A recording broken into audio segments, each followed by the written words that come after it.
try to take it apart a little bit. All right, Ron, if we got to change a diaphragm on one of these, okay, so explain what would get us to a point where we got to change a diaphragm. Okay, so if we needed to change, we'll make it simple for this application. If we was changing this diaphragm and it was leaking, usually you'll see oil laying up here. Okay. And make sure, as long as the fittings were tight, it wasn't coming from there. Usually originate from the center here, which diaphragm is located right there. It'll leak right outside here or through here. So right inside there, Yep. I see. So what you have to do is, if it's leaking, the pressure will probably be off of it, but if not, I would go out and bleed all the pressure off at the load cell, because this will squirt at you if it's under high pressure if you try to take this bleeder off. Okay. So then all we have to do is disconnect our feed line from the other side that comes from this manifold, All right. and then you have the 3 1/2-inch nuts that you need to take off. Now for this application, we're only doing the top one. Otherwise, we'd have to take this whole stack apart to whichever diaphragm was actually leaking.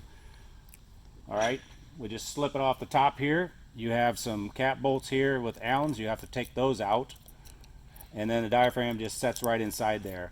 Now, to get the correct diaphragm, there's a standard diaphragm, and then they also have a heavy-duty diaphragm, which takes more pressure. You will need to actually reference this job number on the side. There's a job number here, and when you call Winslow, you'll need to give that to them, and they may also ask for a reference number, and they will be able to tell you what diaphragm is in this. And So you take the 4 cap bolts off, that ring comes off, and then yeah, you slap the new diaphragm inside. yep, Put the cap bolts all back on. yep. Set that back up on there.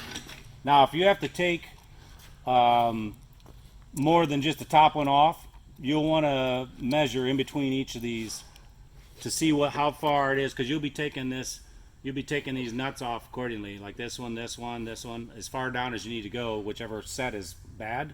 So you want to make a measurement and mark what the measurement is to the distance of how far apart these are. So when you thread all these back together, they're all in the same position.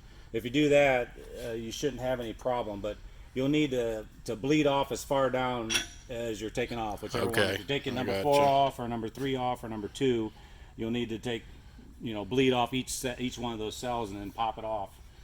And then you just set them, but make sure you stack them in order so you know where you're at. But generally, if you get it all gauged back right, you shouldn't have to make any adjustments. And Put the nuts back where they are. in this measurement, let me get down here. If say we need to change this diaphragm right here, which means that we're gonna have to pull everything else above that off. Right. This measurement, like you were saying, is very critical, and it's got to be the same at all 3 points. Right. Because that's how you adjust the sections. So if you've got this down too far or up too far, your sections will all be. That's correct. So you take a marker and you can mark on it where you're at. Get a measurement between these, and then you'll be set. Okay. However many you have to take off. Hopefully you'll be lucky enough just to have to do the top one. Never works that way, but all right.